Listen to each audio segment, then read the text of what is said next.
dan Joshua, lewat 5 tahun, bermatian orang yang dikenalnya. 10 tahun, kawan-kawannya lebih banyak lagi mati. Ya, langsung 45 tahun, gak ada lagi yang hidup kecuali 3 mereka berdua. Tinggal sejoli. Kakek-kakek yang paling tua, hanya mereka berumur 85 tahun. Ada banyak kesempatan untuk meragukan janji Tuhan. Ada banyak kesempatan untuk mempertanyakan, betulkah Tuhan mau saya sampai ke Kanaan? Saudara pun, setan akan banyak bicara, betulkah saya dipanggil Tuhan?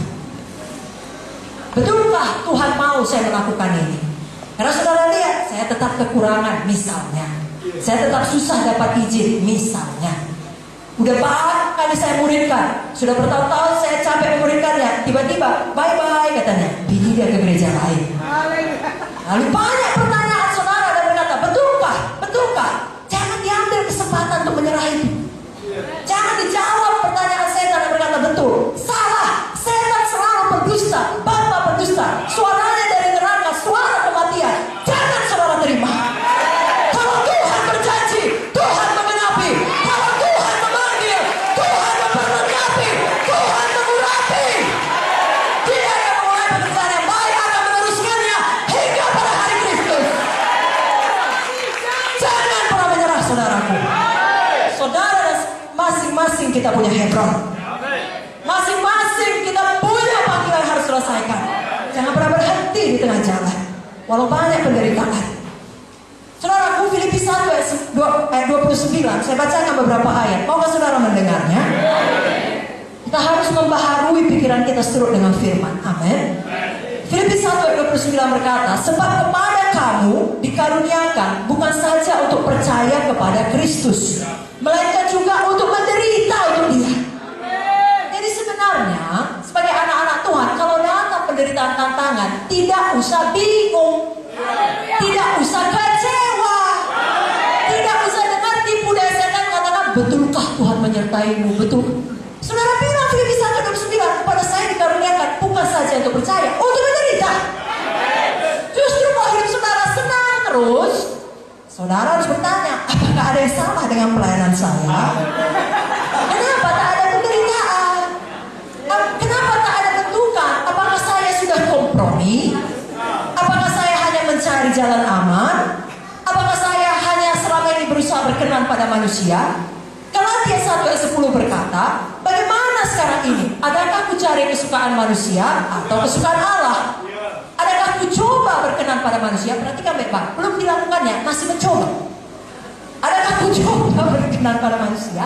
Sekiranya aku masih mau, masih sikap hati loh, masih mau mencoba berkenan pada manusia, maka aku bukanlah hamba Kristus. Sekali lagi, bukan apa kata manusia yang perlu. Mari kita baharui pikiran kita. Apa kata Tuhan? 2 Timotius 3 ayat 12 berkata, setiap orang yang mau hidup beribadah dalam Kristus Yesus akan menderita aniaya. 1 Tesalonika 3 ayat 2, lalu kami mengirim Timotius, saudara yang bekerja dengan kami untuk Allah dalam pemberitaan Injil Kristus, untuk menguatkan hatimu dan menasehatkan kamu tentang imanmu. Semua berkata, iman saya. 1 Tesalonika 3 ayat 3 di bawahnya, supaya jangan ada orang yang goyah imannya karena kesusahan ini. Kamu sendiri tahu bahwa kita ditentukan untuk itu. Jadi anak Tuhan, ada kesusahan.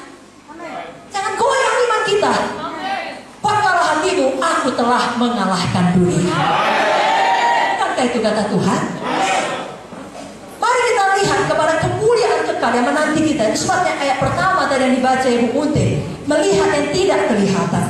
2 Korintus 4 ayat 16 sampai 18 tadi. Amin saudara.